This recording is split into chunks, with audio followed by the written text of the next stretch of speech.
Hola a todos, bienvenidos a una nueva emisión de Contratapas Podcast.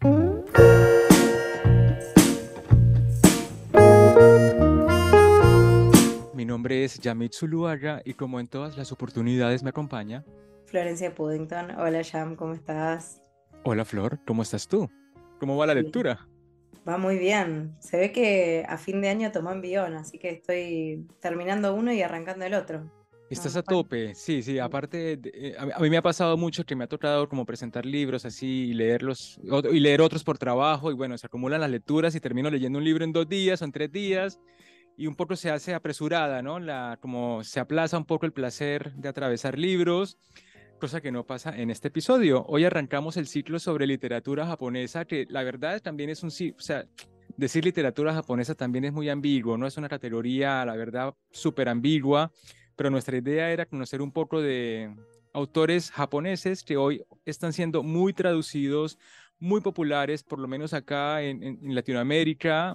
Las editoriales incluso están ahora teniendo una línea específica para traernos y acercarnos escritores japoneses.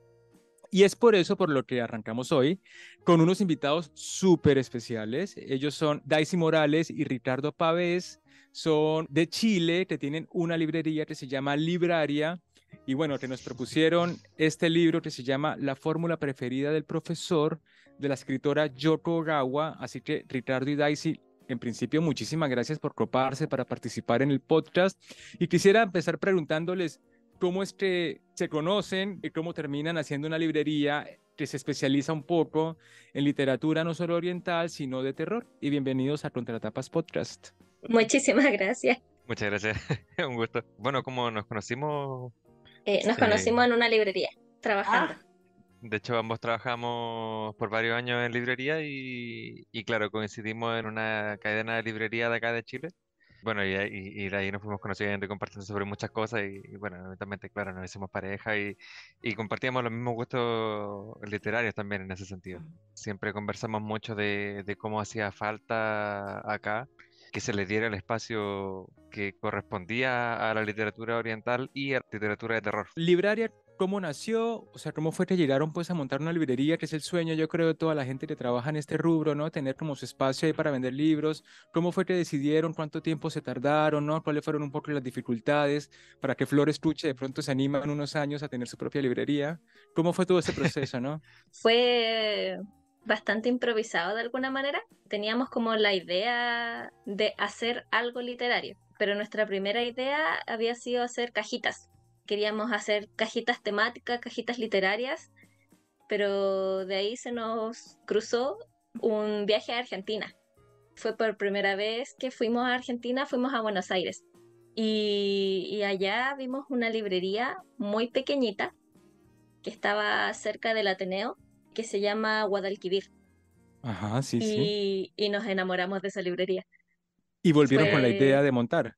sí, ¿de dónde viene el placer por la literatura oriental en particular? Porque a mí me pasa, y una de las razones por las que veníamos charlando con Yamit de arrancar un ciclo relacionado con la literatura oriental, venía de que yo siempre sentí, la verdad que no es una literatura que consuma mucho, pero la verdad es que siempre sentí como una distancia cultural y muchas veces los pocos autores que había tratado los sentía muy distintos, o sea, me costaba empatizar con esos autores o con las historias que trataban, ¿no? Y decía como, uy, qué inaccesible que es esta literatura para mí o para mi forma de entender el mundo.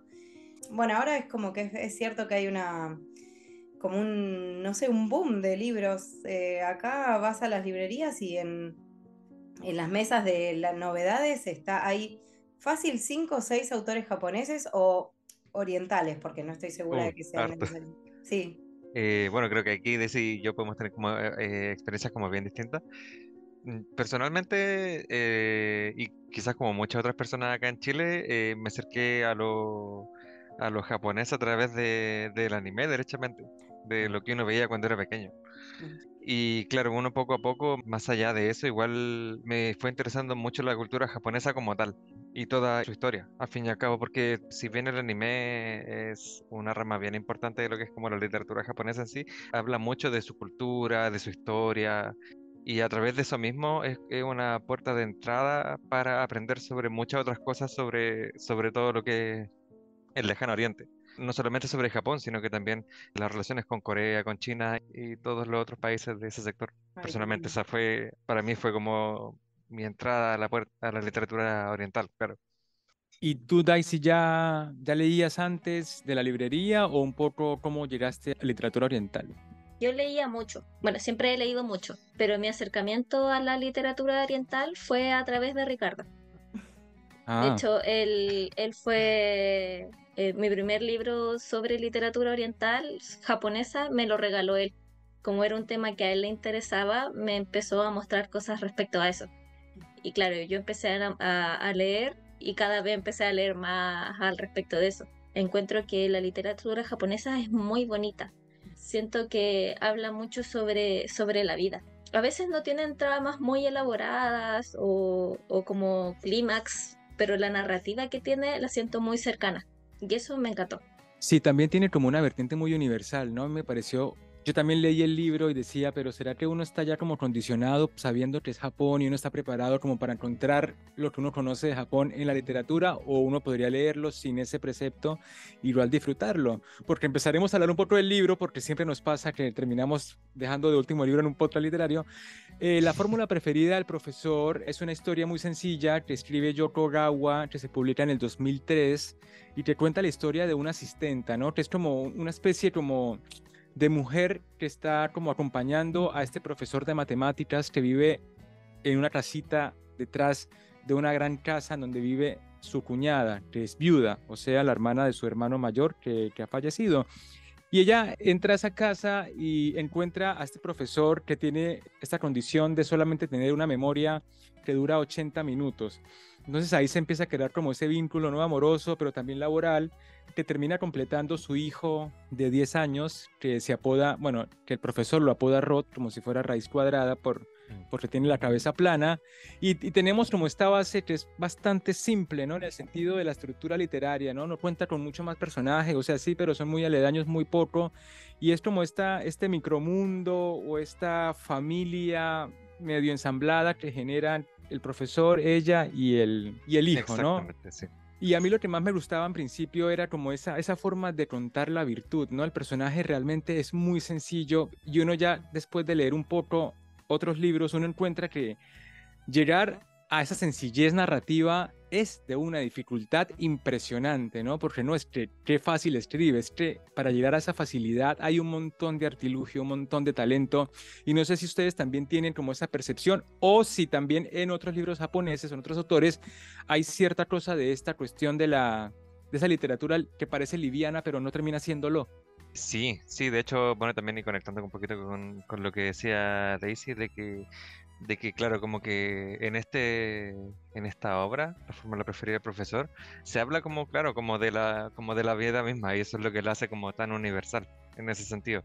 Quizás es una de las novelas más accesibles también de la autora, porque la autora, no sé si ya la han leído previamente, o si es acaso la primera que leen de Yoko Ogawa, pero ella siempre va cambiando el lenguaje con respecto a la temática que ella está escribiendo. Es una autora que ha escrito todo tipo de cosas, ha escrito ciencia ficción, ha escrito obras sobre relaciones sadomasoquistas, en este caso sobre la memoria. Bueno, también la memoria es un elemento importante en todo lo que es la obra de Yoko Ogawa. De ese tiempo también había leído El embarazo de mi hermana. No sé si le puede contar Ese un es poco. el primer libro de ella, ¿no? Me parece que sí, me parece que es el primer libro, pero también es muy distinto. El embarazo de mi hermana es una lectura más oscura. Ella habla sobre las partes negativas del embarazo en sí, cómo los cambios de humor de su hermana se transforman a mal y cómo todo eso afecta al ambiente general de la casa. Y Es- después da un giro medio oscuro por ahí. Y eso mismo, claro, me parece que también habla como mucho eso mismo de lo que decías sobre cómo la autora como que va tejiendo como con maestría el cómo lo va escribiendo. Eso habla como de la calidad de ella como autora, al fin y al cabo. Su capacidad de abarcar tantas temáticas y de formas tan diferentes. A mí me llamó mucho la atención, yo, como vos decías, Ricardo, no había leído nada de la autora, entonces vos lees un libro y pensás que conoces el estilo de un autor. Y cuando empecé a, bueno, a ver quién es esta autora, a googlear un poco acá y allá, y todos decían como el thriller de esta autora. Y yo decía, ¿cómo puede escribir un thriller alguien que escribe con esta delicadeza, ¿no? Como que no me lo Exactamente. imagino, o sea, no sé, revolviendo vísceras. Porque esto es tan delicado, es tan sutil, tan cuidadoso, que, bueno, nada, una autora muy versátil, evidentemente, ¿no? Y además muchos éxitos en su repertorio de obras, digamos, ¿no? O sea, muchos reconocimientos, muchos premios, que está bien, siempre nosotros ponemos ese manto de piedad de que, bueno, hay que ver los premios, cómo se obtienen y quién, y de qué manera se dan, pero bueno, siempre Claro. habla de una cierta popularidad, ¿no? De alguien que logró un cierto, buena cantidad de lectores, ¿no? De hecho, Yoko Gawa es la autora japonesa que tiene más obras traducidas al español. Ah, mira. Sí, Y está alrededor de las 20 obras que han traducido de ella, aproximadamente. Y bueno, y ha escrito, incluso ha escrito cuentos infantiles. es muy versátil. También creo que tiene Sí. no ficción. De eso no estoy enterado. No sé si Daisy conoce algún libro que no. Ah, tiene un libro de Eh, ensayo. Me parece, Sí. sí. El que es complementario a este libro, de hecho. Ah, mira. Introducción a la Sí. belleza de las matemáticas, ese libro, claro. Y ese libro es precisamente complementario a la fórmula preferida del profesor, porque claro, fue tan famoso este libro que la autora decidió hacerse una entrevista con otro matemático para hablar sobre eso. Además tiene eso, ¿no? Que encontramos un libro, porque yo leí una reseña en el diario La Nación de hace como 2 años acá en Buenos Aires y decía esto, ¿no? Ogawa no se destaca por su originalidad, pero tiene la ventaja colateral de que su libro participa de una sociedad con psicologías y hábitos culturales tan propios que sorprenden sin buscarlo.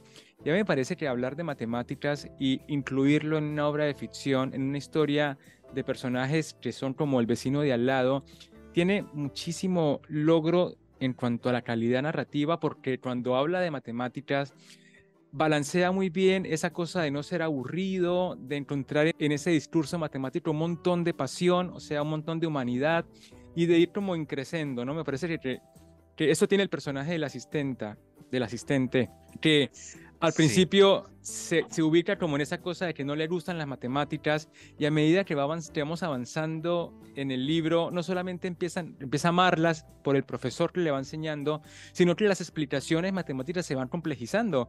Casi de los últimos párrafos que yo leí, yo decía, pero yo esto no entiendo un carajo de lo que me está hablando, cuando al Sí. principio era más sencillo, ¿no? sí, exactamente, sí. Pasa Ay, mucho eso. Y también presenta la matemática también de una forma entretenida a través de este mismo profesor. Me pasó que cuando lo estaba leyendo también yo intentaba hacer los mismos desafíos que el profesor le mandaba al hijo. Como que yo igual lo intentaba hacer así como por mi parte en caso de que lo encontrara antes que el hijo. Sabía que ya Sí. estaba escrito, pero Pero no había llegado hasta ahí todavía en la historia. no, como que me di una pausa para ver si acaso podía así como resolverlo yo antes de que lo resolviera el niño o su madre. Claro, hay una cosa de lo lúdico de las matemáticas y de ser un buen Mm, profesor, que era un poco lo que tú decías, ¿no? Como una mujer escribiendo algo tan dulce y como que parece tan simple, alcanza a meter tantos temas, porque no solo profundiza en matemáticas, sino que profundiza en el béisbol, también alcanza a meter como cierto gusto por la gastronomía, ¿no? O sea, realmente es un libro muy complejo para no parecerlo, me parece. sí, está ah, ese delicado equilibrio, ¿no? Evidentemente. A mí me encanta cómo además construye un vínculo de amistad que se sale de los estereotipos. Son dos personas o tres, bueno, incluyéndolo también a Ruth, pobre, que es el chiquito, el hijo de la asistenta, que sí. también está en ese vínculo, sí, como una familia, como decías vos, Yamid, se establece como unos lazos de, que me encanta que habla de amor sin hablar del amor romántico, ¿no? Es como, es algo como, no sé, creo que ahí sí hay una sutileza, una originalidad, un buscar aspectos del ser humano que se retratan poco, pero que están en la vida de todos, ahí sí, ¿no? Que es como bastante universal, trascienden por ahí las fronteras culturales. Y por ahí una cosa que me encantó de cómo construye esa amistad es que justamente son dos personas que tienen como muy limitada la comunicación, porque, bueno, el profesor con toda esta limitación de la memoria y la imposibilidad de construir recuerdos nuevos, bueno, está impedido en realidad de hablar con otro. En este caso tenés a este personaje que no puede darse a conocer y tampoco puede conocer a la otra persona, más allá del límite de esos 80 minutos. Y es muy curioso cómo construyó un vínculo tan armonioso, tan perfecto entre dos personas que en realidad no pueden conocerse. Es muy interesante lo que plantea, es casi una paradoja, ¿no? ¿Cómo sos amigo de alguien que no podés conocer? Es muy, muy lindo, es casi filosófico. Y también me hizo pensar, ¿es posible o sería posible el vínculo entre estas dos personas si el profesor no hubiera tenido ese daño cerebral o esa lesión tan grave? Digo, ¿hubiera sido posible la relación o él no le hubiera prestado atención a una asistenta, por ejemplo? O no lo hubiera necesitado, ¿no? Pero en caso de necesitarla. Las condiciones en las que se encuentra el profesor también le proponen un sistema de vida distinto del que hubiera tenido siendo una persona normal y por lo tanto una posibilidad de comunicación con la asistenta que intuyo no hubiera sido así tan fluido, tan hermoso como se narra acá, de haber estado sano.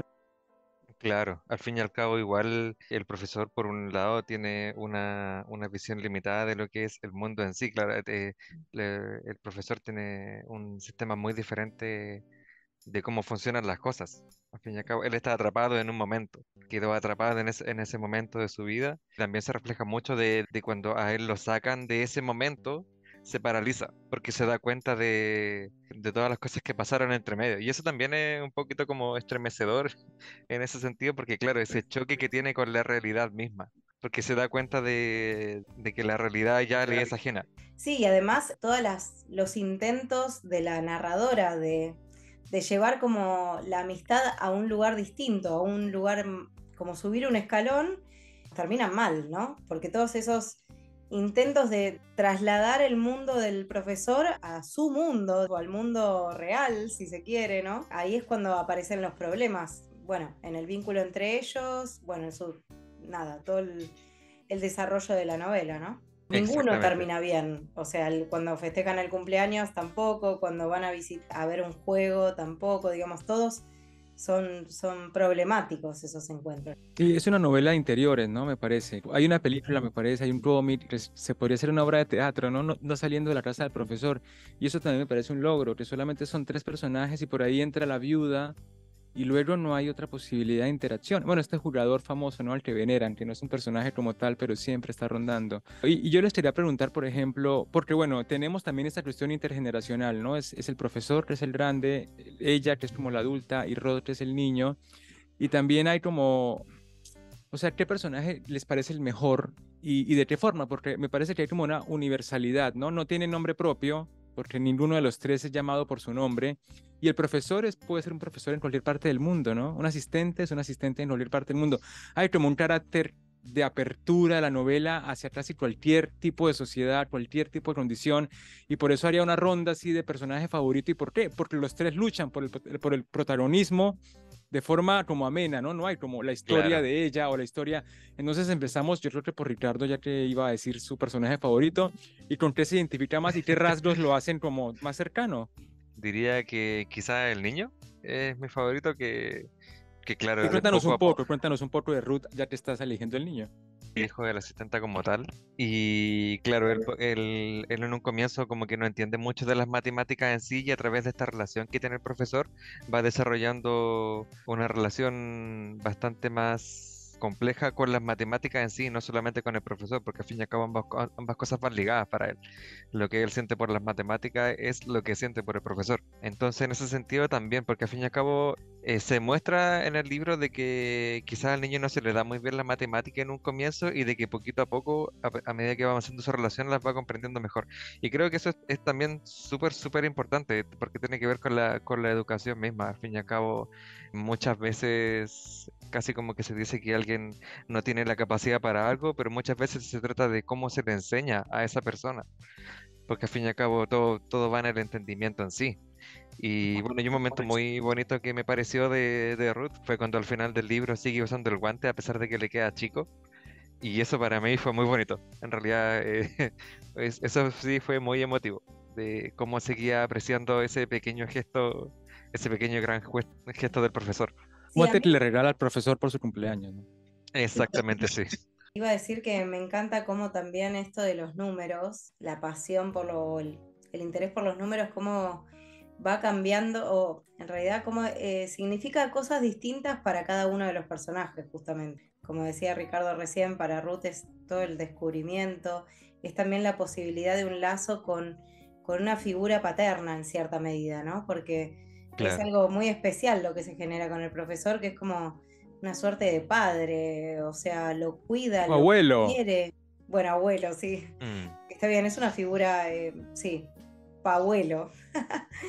Este, pero bueno, realmente cubre ese rol desde las limitaciones que él tiene, ¿no? Porque se interesa por el nene desde el primer momento en que se entera que el asistente tiene un hijo.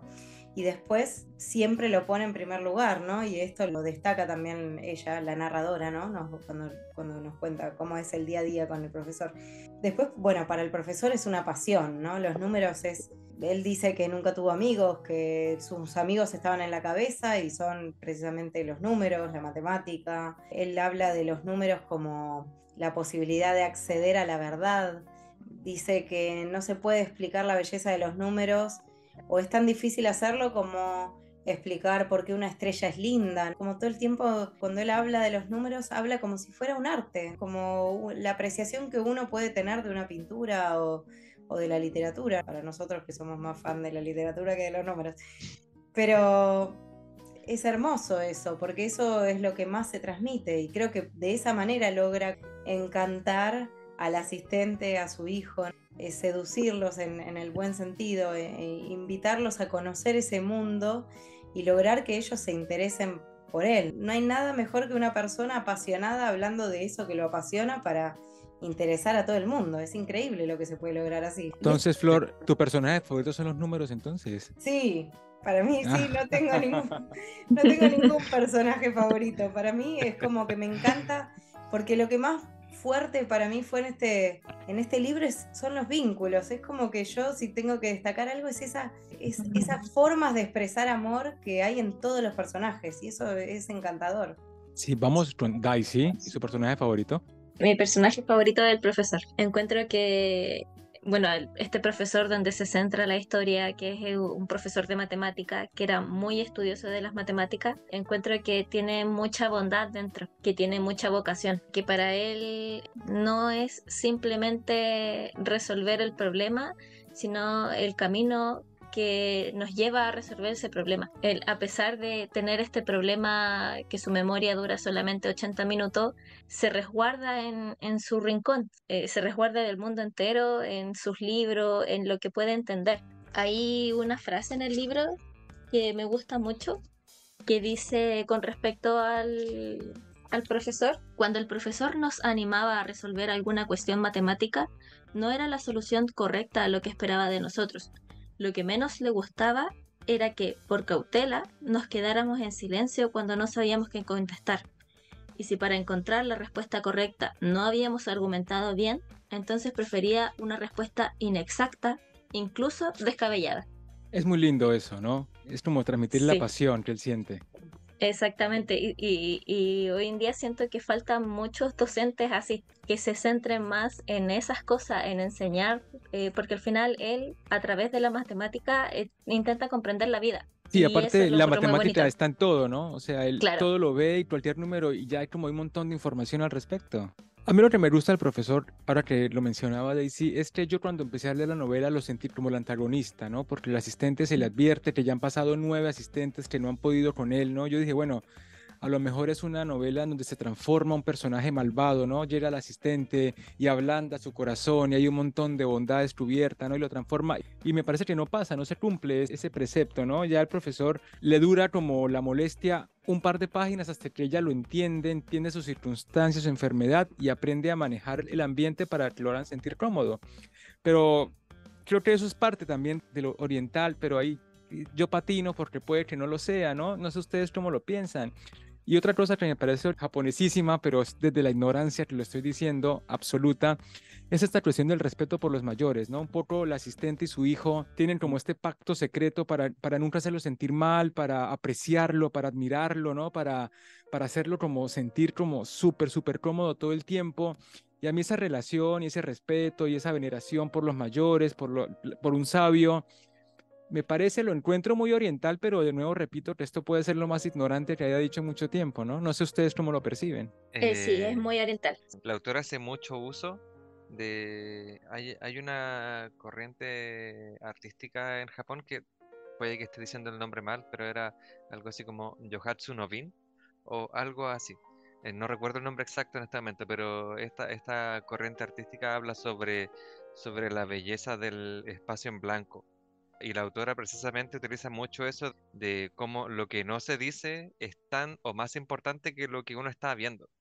Y precisamente, bueno, eso mismo, se nota mucho eso a través de la novela, como todos estos gestos, como todas estas acciones que los personajes tienen entre sí, van demostrando su cariño y su apreciación por el otro y su consideración, porque al fin y al cabo, claro, se cuenta como todas estas asistentes pasaron por sus manos y todas pensaron que era un caballero así como casi como loco o cosas así, pero bastó que tan solo una de ellas realmente se preocupara de quién era esta persona para descubrir que en realidad no era lo que le decían. No había por qué tener miedo como a esta relación que se podía dar. Sí, yo también toco de oído el tema oriental, pero dos cosas que me pasó lo mismo que Yamid. Tenía la sensación de, ¿estoy viendo lo que estoy viendo o estoy buscando lo que ya sé que para mí es un estereotipo o es algo que siempre relaciono con lo oriental? Y en ese punto, bueno, por un lado estaba esta forma de querer sin, digamos, que el gesto es no molestar, tratar de no molestar al otro, tratar de como de observar al otro. Ella, lo que vemos en la narradora es que ella lo observa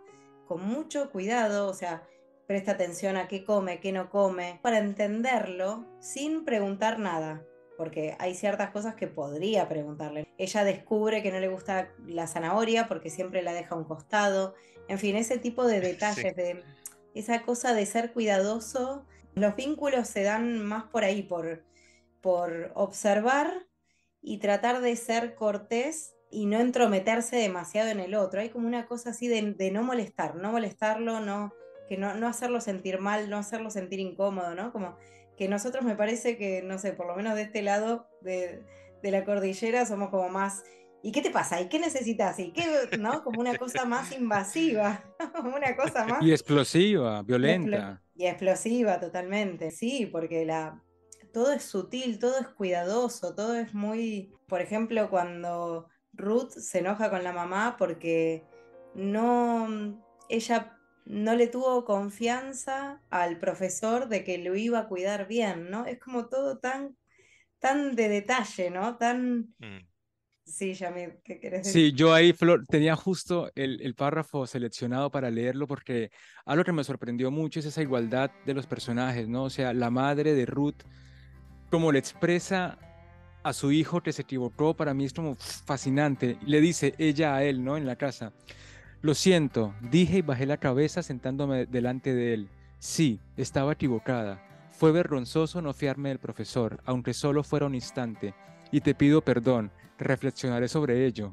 O sea, yo decía, pero qué madre colombiana, yo soy colombiano, diría esto.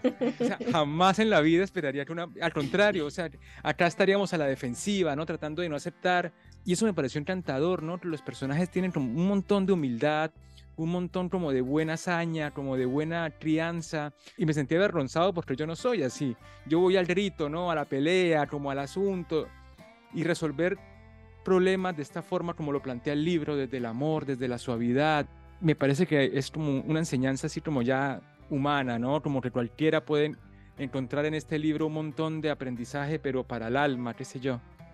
Sí, eso por un lado. Y para mí el otro punto oriental, que les pregunto también de paso a Ricardo y Daisy, qué les parece a ustedes, es la presencia de la naturaleza, que es cierto, a ver, no es que es la única literatura en la que se menciona las montañas, el río, la lluvia, pero es la forma en la que entra, ¿no? Me parece lo que... Y yo también miraba anime cuando era chica y siempre están estas escenas de nada y qué sé yo, un río o una lluvia, una escena en la que solo llueve, digamos, no están interviniendo los personajes o no está pasando nada, es como una escena. no sé, me parece que por ahí me estoy yendo muy al estereotipo, pero es como que es eso del haiku que vuelve siempre, ¿no? Esta presencia de la naturaleza, como que uno que es más bicho de ciudad y bueno, se olvida, o que lo hemos leído también en literatura de Occidente, digamos, como una amenaza, la naturaleza, como, digamos, como un riesgo. Pero acá está como metida en la vida de los personajes urbanos y todo, pero que hay un momento en el que hay un río, hay un momento en el que llueve y la lluvia impacta en el estado de ánimo, no sé, no sabría bien cómo definir esa presencia, pero hay ahí un espacio muy importante que se le da en el libro a través de metáforas, a través de, no sé, imágenes, muchas imágenes visuales. A mí se me dio a pensar que era como muy de la tradición de Japón, pero tal vez... Claro, de hecho, bueno, así como lo dice, hay muchos autores que precisamente hacen esto de retratar mucho la naturaleza en sí. Y claro, tiene que ver derechamente con la contemplación de la naturaleza. Mucho de la estética y el arte japonés tiene que ver con eso. Y claro, y esto ya tiene que ver con algo más cultural, que viene del sintoísmo, del budismo zen, de cómo ellos ven el mundo en sí. Y también se relaciona directamente con esto que decían del respeto por el otro, de como la preocupación constante y todo eso. Creo que eso también tiene que ver con la armonía, que si de alguna forma hubiera como una palabra para definir a Japón, sería como la armonía, porque precisamente ellos siempre están preocupados de, no necesariamente, bueno, sí, de que el otro esté bien, de no ser una molestia, de como también de poner uno de su parte también. Bueno, también está este cliché de que cuando uno choca con un japonés, que el japonés se disculpa como 1000 veces y todas esas cosas. Y todo, claro, todo también tiene que ver con eso. Hay como todo un tema cultural que viene de hace cientos de años que tiene que ver con su forma de ver la vida en sí. Y claro, y eso lo plasman en la literatura, porque claro, les es inevitable esta mezcla de ambas cosas, que al fin y al cabo todo esto es un aspecto cultural. Yo le quería preguntar a Daisy, que es la que, bueno, empezó a leer orientalismo después de Ricardo, y gracias a Ricardo, ¿cómo ha sido como tu evolución con la literatura? O sea, ¿cómo ha sido el encantamiento y cuánto tiempo llevas en ese proceso? Porque, bueno, Ricardo nos contaba que él ya antes consumía ciertos productos, ¿no? Como anime y demás, pero tú entraste por la literatura específicamente, sin todo lo demás. ¿Cómo fue como esa evolución y te has encontrado que sea como novedoso y muy atractivo para un lector occidental como descuidado, ¿no? Con respecto a ese tipo de literatura? Bueno, sí, partí por la literatura y después me fui acercando al manga. Y después Ricardo me empezó a mostrar animes, porque había muchos animes que yo no había visto así como en mi vida o así como capítulos sueltos en la televisión abierta. Pero he leído distintas cosas de Japón. He leído harto folclore, autores existencialistas. En Japón hay mucho eso de la contemplación, una visión muy ecologista también. Y para mí esos son temas muy interesantes. El acercamiento con el manga fue más entretenido. Las cosas que se hablan en los mangas son muy distintas a la literatura en sí. Ah, mira. O sea, como que Hay, sería más cotidiano, menos poético. ¿Cómo dirías esa relación? el manga es más cómico Ah, o mucho más fantasioso. Hay mucha más fantasía en los mangas. También tratan temas como filosóficos o importantes en sí, pero claro, la manera de llevarlo es muy distinta. sí, hay otro tono. Pero venga, nadie me Sí. preguntó mi personaje favorito, Flor. Me voy a autopreguntar, Yamit, ¿cuál es su personaje favorito? A mí el personaje que más me gustó, y es por esto que decía Ricardo antes, de lo importante de lo que no se dice es la viuda. Porque luego cuando me enteré que el profesor no era el antagonista, porque no era como el personaje bravo, ella lo era, ¿no? Ella podía serlo. Y resulta que ella tiene como un por debajo, un amor ahí que medio se sugiere, pero no se profundiza, pero son 3 momentos en la historia en los que uno puede armar esa historia de amor con la viuda, o sea, su cuñada, o sea, algo muy trágico. Y eso me pareció como si lo pensáramos como una novela romántica, es un romance como recontra mega profundo, ¿no? Aun cuando nos sueltan 4 frases y es suficiente. Es muy extraño el vínculo entre ellos dos. Es como lo opuesto a lo que pasa entre el profesor y la asistente, porque está en un cuartucho, olvidado. Ella pareciera como que no lo visita o no lo debe ver, porque obviamente conviven, pero nunca se cruza con la asistenta. No se entiende, es como que lo dejó olvidado ahí. O no, y vais, pasa las noches con él porque está enamoradísima. Es que eso es lo genial de esa relación, que uno no sabe cómo funciona porque ella lo ama. O sea, es como muy obvio. Capaz siente culpa por el hermano, ¿viste? Es como, wow, Claro. impresionante cómo logró esa sutileza en un amor tan ortodoxo. Puede ser, puede ser. Está medio descuidado él, como todo sucio cuando llega el asistente. Porque también como que hay pareciera haber una especie de triángulo amoroso que al fin y al cabo que uno mismo es el que lo termina, como uno mismo termina rellenando los espacios. Eso también como que permite esto mismo de que la autora no cuente mucho, uno también se imagina como, a lo mejor no hay nada, a lo mejor la autora imaginó este amor como algo de amistad, un profundo amor de amistad, y a lo mejor uno se pasa el rollo de que es otra cosa, pero claro, esta como magia de dejar eso suelto para que uno Sí. termine el cuadro, por Estamos decirlo así. hablando de, perdón, triángulo amoroso sería entre el asistente, el profesor Claro. No, y la viuda. el, Porque ya hubo el, un triángulo No, amoroso no. entre los dos No, hermanos eso es lo que dice Ricardo, que el, puede que el haya quedado profesor y ella platónico. no hayan pasado, no haya pasado nada, y uno se lo esté, uno todo pervertido, uno se lo esté imaginando ahí cuando no nos dan indicios de eso. Tenés razón, yo claro. ya lo había dado por sentado, pero es verdad. En realidad, Pero a lo mejor sí, claro, también puede ser. sí puede ser. Entonces, nada, una novela de las cosas más lindas que hemos leído este año, creo, con Flor. Sí. Chicos, a ustedes realmente muchísimas gracias por traernos. Podríamos hablar de esto como muchísimas horas, pero queremos no robarles tanto tiempo. No sé, ¿no crees que leamos el Ah, curioso? bueno, sí, sí, como siempre nos olvidamos, si quieren, ya sea Ricardo o Daisy, leernos un poquito del principio, algunos parrafitos o alguna parte que tengan seleccionada para entrar un poco en la historia y en el tono, si les parece, leer alguito, lo que ustedes prefieran.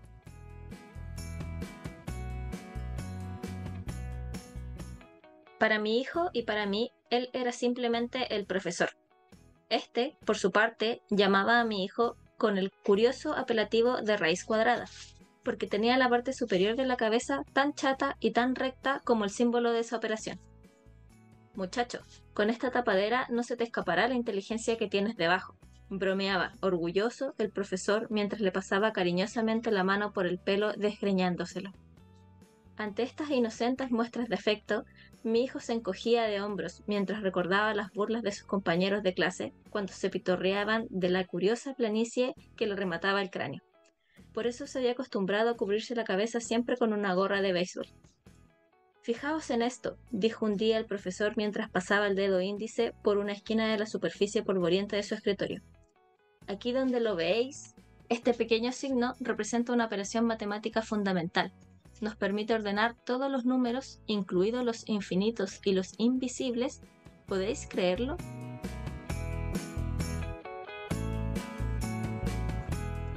Hermoso, y uno ahí va complejizando, y la verdad, súper recomendable, y aparte para mí ha sido una gran forma de entrar a la literatura japonesa, porque solamente habíamos leído antes Confesiones de una máscara de Mishima, que bueno, también es de otro talante, ¿no? Y de otra temática. Claro.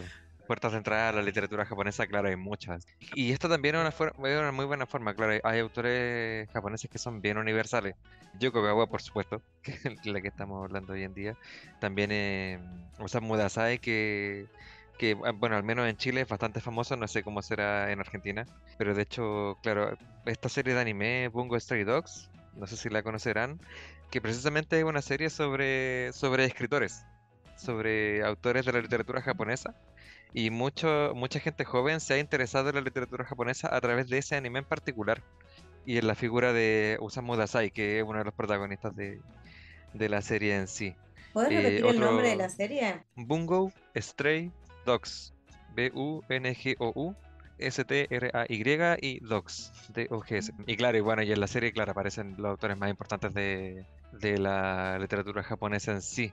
Como Natsume Soseki también es una muy buena puerta de entrada para quienes como busquen empezar con todo esto, porque al fin y al cabo él también es el padre de la novela moderna en Japón y todo eso, pero claro, hay muchas cosas que para acercarse a la literatura japonesa que vale la pena como recomendar, porque es una literatura tan diferente a lo que nosotros conocemos como literatura es, y eso es lo que al fin y al cabo encuentro que vale la pena, conocer una forma diferente de ver el mundo en sí. Y a lo mejor más linda y más humana y más tierna, ¿no? Porque eso de pronto es lo que me ha enseñado el libro. Y para ir terminando, chicos, cuéntenos un poco, su librería es abierta al público, en dónde están ubicados, cómo los encontramos en redes sociales, cómo hacemos para llegar allá, pues usted mira, toca la puerta y empiezan a gritar Ricardo y ahí salimos a atenderlos. ¿Cómo ha sido el negocio y cómo los encontramos? Bueno, partimos como librería online. En Instagram estamos como Libraria Chile y en el noviembre del 2021 abrimos el local. Está en una galería que se llama Boulevard Alameda. Cerca hay un metro que se llama Metro Universidad Católica. Esto es Saliendo del Santiago metro de está a Chile. una cuadra. Santiago, sí. Y la librería online también venden online y hacen envíos a todo el país, a otros países. ¿Cómo funcionan ahí? Envíos a todo el país y hemos estado empezando a pensar en enviar a otros países. Pues Entonces, Ricardo y Daisy, muchísimas gracias de verdad por el espacio. La verdad ha sido muy encantador hablar con ustedes y muchas gracias por esta propuesta que ha sido muy hermosa. Si quieren cerrar con alguito, por ello.